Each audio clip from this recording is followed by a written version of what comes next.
Kottayam വില്ലൂന്നിയിൽ bike poster ഇടിച്ച് യുവതി മരിച്ചു എന്നുള്ള വാർത്തയാണ് ഇപ്പോൾ പുറത്തു വരുന്നത്. കൂടുതൽ വിശദാംശങ്ങളുമായി ടോബി ജോൺസൺ ചേരുന്നുണ്ട്.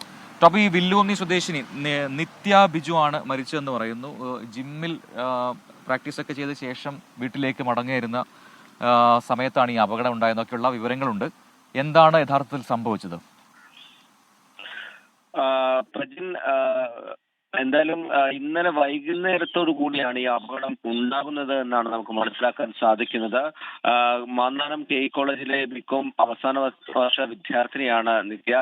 ഇന്നലെ വൈകുന്നേരം ജിമ്മിൽ നിന്നും വീട്ടിലേക്ക് മടങ്ങുന്ന വഴി ഈ ബൈക്കിന്റെ നിയന്ത്രണം നഷ്ടമായി ഒരു പോസ്റ്റിൽ ഇടിക്കുകയും തുടർന്ന് ബാരിക്കേഡിലിടിച്ച് അപകടം ഉണ്ടാവുകയായിരുന്നു. ഉടൻ തന്നെ നിത്യയെ ആശുപത്രിയിലേക്ക് നാട്ടുകാർ കോട്ടയം മെഡിക്കൽ കോളേജിലേക്ക് കൊണ്ടുപോയി. പക്ഷേ ഇന്നലെ രാത്രിയോടുകൂടി മരണം സംഭവിക്കുകയായിരുന്നു എന്നാണ് മനസ്സിലാക്കാൻ സാധിക്കുന്നത്.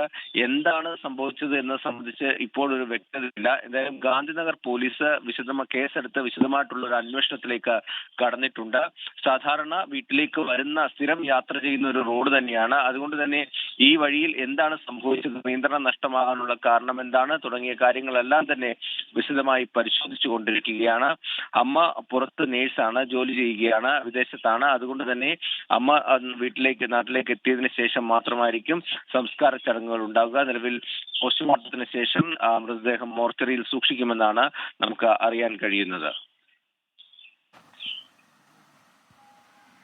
ശരി, ടോബി ജോൺസണാണ് വിവരങ്ങൾ നൽകിയത്. മറ്റൊരു അപകട വാർത്തയാണ് ഇപ്പോൾ കോട്ടയം വില്ലൂന്നിയിൽ നിന്ന് നമ്മെ തേടിയെത്തിയത്. വിദ്യാർത്ഥിനിയാണ് മരിച്ചത്.